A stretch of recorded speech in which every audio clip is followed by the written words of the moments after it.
Smažený nudle s kuřecím masem 5 vůní, tak to je perla asijské kuchyně. Takže dneska máme na programu, jak už jsem říkal, smažené nudle s kuřecím masem 5 vůní. A co to je těch 5 vůní? To mám tady.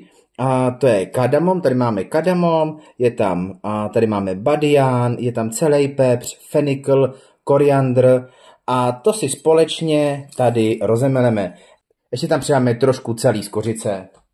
Tak tady máme ještě tu celou skořici, dáme to tam a hmoždíři to hezky rozemneme, rozdrtíme na úplnej prach. Jenom jsem chtěl říct k tomu hmoždíři je lepší vždycky, mám takovýhle litinovej, který prostě můžete do něj takhle bouchnout a nemusíte se bát. Jak jsou takový ty různý keramický a tak, to jsou takový spíš pro srandu.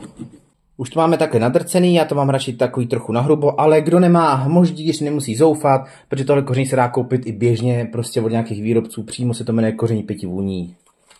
Teď si vezmeme maso, máme tady 2 kuřecí prsa, asi cirka půl kila, to si osolíme, opepříme, přidáme si tam trošku škrobu a mám tady jeden trik, který mi prozradili v čínské restauraci. Oni dělají, aby to maso bylo křehčí, tam přidají trošku jedlí sody, takže tam dáme trošilinku jedlí sody, aby to maso bylo křehčí.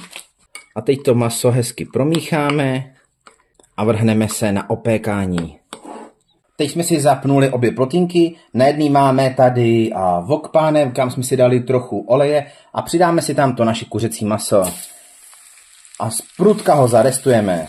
Na druhé plotínce máme hned s vodou, tu jsme si trochu osolili a budeme tam vařit nudle.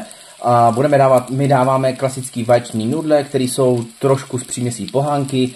Můžete dát jakýkoliv nudle a uvařte si je přesně podle návodu. Některý se dělají 5 minut, některý 10 a některý stačí zalít jenom vroucí vodou. Takže udělejte si to tak, jak prostě to máte podle návodu. Když je maso opečený, tak ho vyndáme a dáme si ho stranou. Pánev nemusíme vymývat, jenom tam dáme trošku nového oleje a přidáme tam 3 vajíčka. A ty občas takhle promíchneme. Nemají to být volský voka.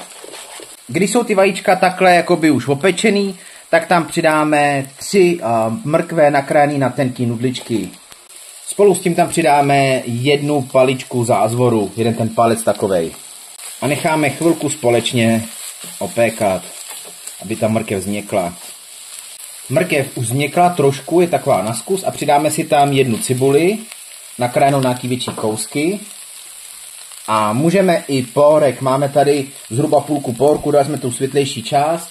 A v tuhle chvíli můžeme přidat, jak tady máme to hotový koření, tak tam přidáme asi 1 až 2 lžičky toho našeho koření 5 vůní. Kdo chce, tak v tuhle chvíli může přidat klidně i chili. Teď vrátíme zpátky to maso a přidáme tam půl hlávky nasekaného pekingského zelí. To už opravdu jedeme do finále. A tady na vedlejší plotně už mám uvařený ty naše nudle, takže si je tam zrovna dáme. Takže nudle tam jsou a poslední vlastně věc, co tam zbývá, dáme tam tady tu směs, to jsme si vyrobili a je tam polévková lžíce sojové omáčky, ale ne ty český, ale takový ty tmavý, co se dá koupit v každém asijském krámě.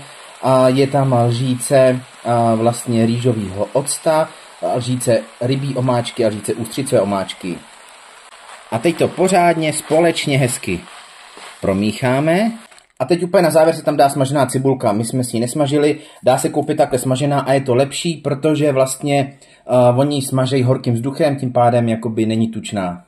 A ještě tady máme 3 jarní cibulky.